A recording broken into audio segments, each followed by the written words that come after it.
Ya, Pramono Rano rebut suara Betawi, setidaknya itu judul yang kita ambil pemirsa untuk dialog pada malam hari ini. Tapi saya kembali lagi ke Prof. Ibnu.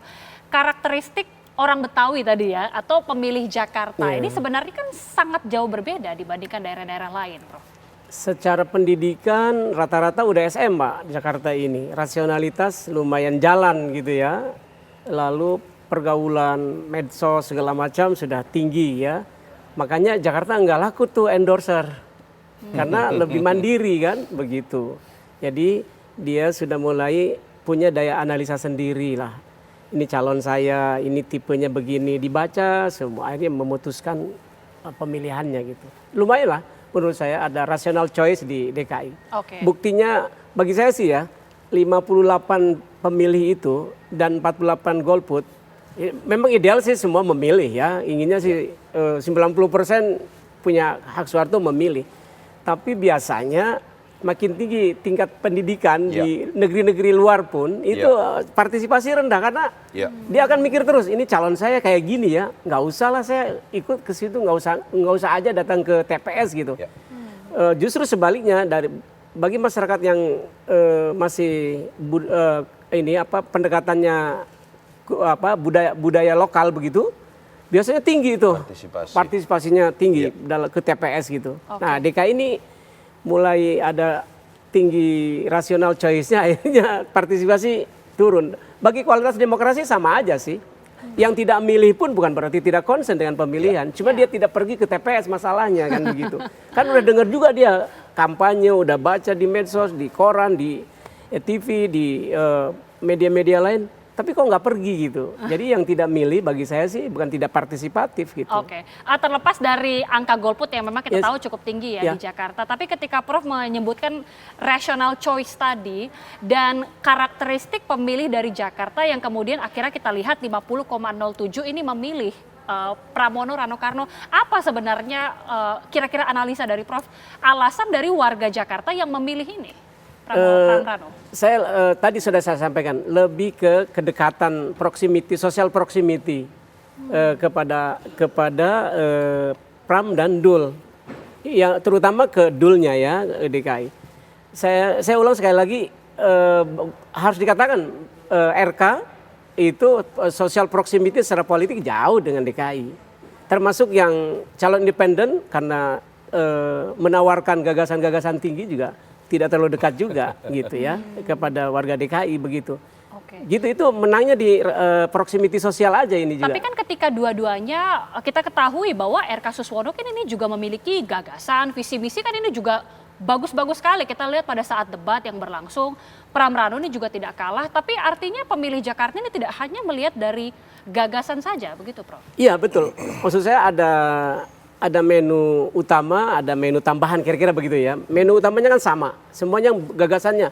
Malah yang kuat ideas yang independen kan, kalau idenya kan selalu semangat kan. Yang idealis. Oh gitu, idealis gitu ya. Tapi yang dua juga punya gagasan juga sama, ingin melanjutkan, ingin menambah, ingin memperkuat dan semua bagus. Tapi ada menu tambahannya yang dimiliki oleh pasangan Pram dan Dul, yaitu tadi social proximity-nya dengan kedekaian ya, kalaupun tidak kebetawian, itu dua hal yang selalu melekat sebetulnya.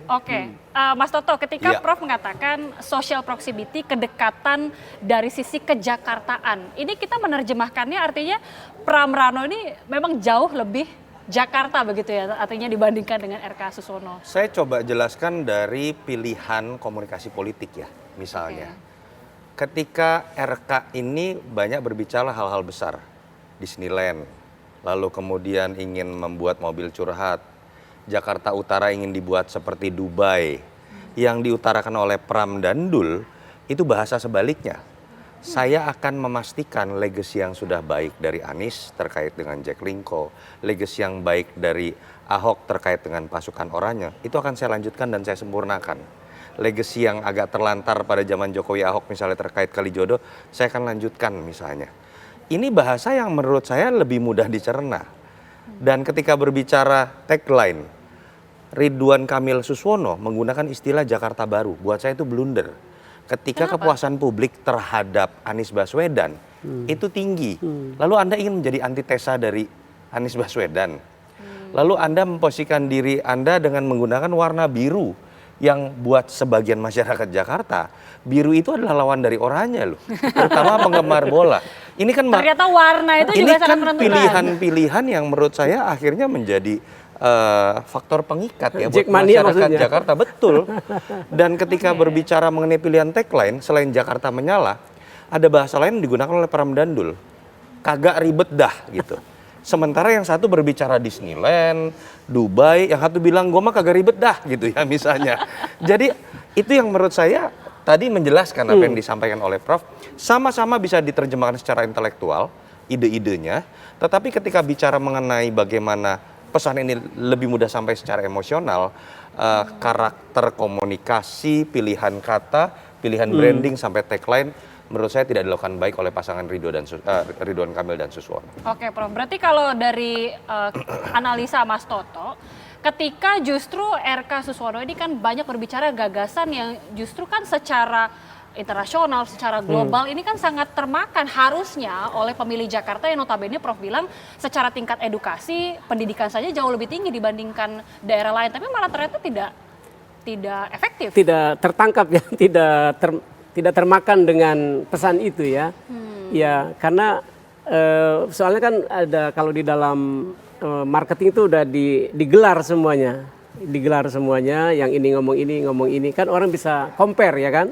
Jadi dia mikir di kepalanya apa possible enggak nih ya? Kayak possible enggak? Kayaknya enggak possible deh. Saya pilih yang possible saja. Artinya masyarakat bisa mencerna mana yang realistis paling tidak begitu maksudnya. Kalau yang tingkat rasionalisnya masih biasa-biasa saja, mungkin termakan dengan yang wah itu gitu. Tapi bagi yang rasional kan ini yang realistis aja yang dia pilih kan begitu.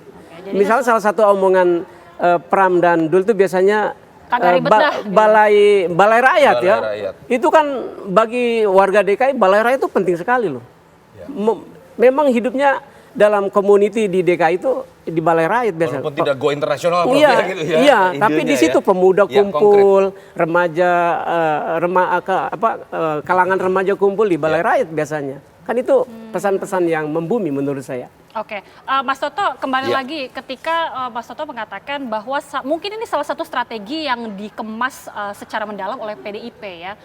Bagaimana akhirnya ada pelibatan dari relawan Ahok. Bukan PDI Perjuangan, ini Pramono Anung menurut saya. Oke, menarik. Jadi bukan dari PDIP yang menaungi ide-ide pilkada itu nggak bisa dilihat dari satu partai. Maksudnya partai dari itu faktor sekunder. Oke. Bahkan kita jarang sekali melihat teman-teman DPP PDI Perjuangan ikut dalam kampanye Pram. Itulah kelebihan seorang Pramono Anung yang di PDI Perjuangan ini levelnya senior. Levelnya sekjen itu orang keduanya Ibu Mega. Sehingga dia bisa mengambil keputusan mana yang dianggap bahwa ini lebih menguntungkan kalau partai yang ada di depan dengan yang lebih menguntungkan ketika partai diposisikan di belakang.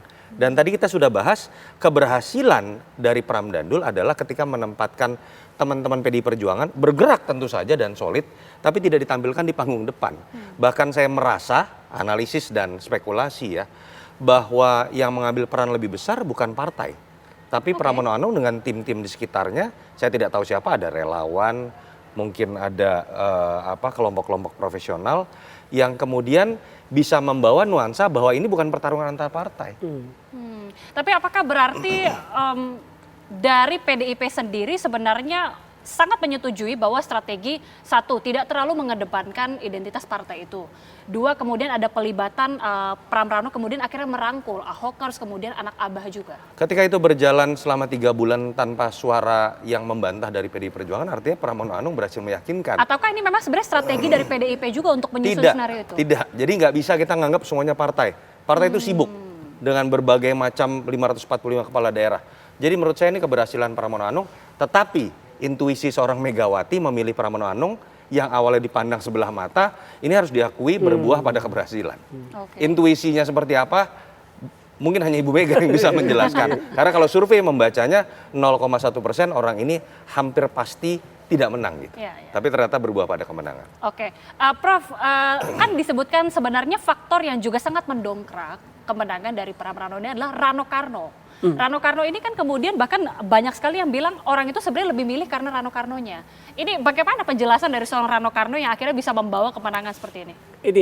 intuisi Ibu Mega juga penting memilih Rano Karno. Sama ya berarti. Iya kan, kok dipasangkan ya. Berarti peran partai penting iya, dari gitu. langsung buka Iya, tuh kenapa ya? nggak yang lain kan begitu? Iya, Karena iya, Rano Karno selama ini juga pernah di Banten, tapi ini ditarik ke Jakarta kan begitu. Ini juga menambah intuisi kenapa Pram dan Dul. Tapi khusus untuk Dul, saya kira udah bertahun-tahun ya, Dul anak sekolahan udah melekat lah namanya Dul itu di Jakarta lah. Di Banten aja waktu itu menang kan karena Dul anak sekolahan itu gitu maksud saya. Oke, dari sisi image bahkan cuma Dul anak sekolahan itu bisa menarik tentunya pemilih Jakarta. Nggak apa-apa ya menyebut nama di sini macam komeng ya. Ya. Oke. Iya karena sering di media kan DPD-nya yang nomor tinggi juga ya. Iya, iya. Saya kira yang namanya Dul anak sekolahan walaupun sudah tidak tayang lagi di televisi untuk pemilih DKI yang semuanya tidak mudah kan, pernah nonton lah itu, melekat masih lah itu, masih mengakar ininya di memori para pemilih. Dan itu terlihat kalau kita baca di kertas suara, itu ditambahkan dalam kurung Sidul. Oh. Artinya memang ada peristiwa yang disadari mungkin oleh timnya Dul, Mas Pram, bahwa nama Dul ini melekat kuat sekali di DKI, bahkan dibandingkan di Banten. Karena memang yang merasa memiliki si Dul ini kan orang Jakarta gitu ya, dan berbagai generasi. Makanya orang kalau Rano Karno turun ke bawah, saya meyakini 90% nggak teriak Rano. Dul dong. Rano Karno ini generasi papa saya gitu yang tahu gitu ya. Tapi semua teriaknya Dul. Dan ketika dituliskan nama itu di kertas suara, Sidul, artinya kan didaftarkan di pengadilan, mirip dengan Komeng atau Once misalnya. Artinya dari awal ada sebuah kesadaran bahwa ini adalah salah satu booster yang bisa mendongkrak dengan cepat pasangan ini karena begitu positifnya dan melekatnya nama Dul di masyarakat Jakarta. Oke, baik. Kita menarik sekali ya membahas bagaimana dua sosok ini yang kemudian akhirnya berhasil membawa Jakarta untuk memenangkan Pilkada Jakarta tentunya. Tapi yang menarik juga adalah bagaimana kemudian ada pelibatan dari relawan-relawan khususnya Ahokers dan juga anak Abah tadi. Seberapa besar sebenarnya faktor itu akhirnya berhasil mendulang kemenangan? Sesaat lagi kita akan bahas pemirsa usai jeda.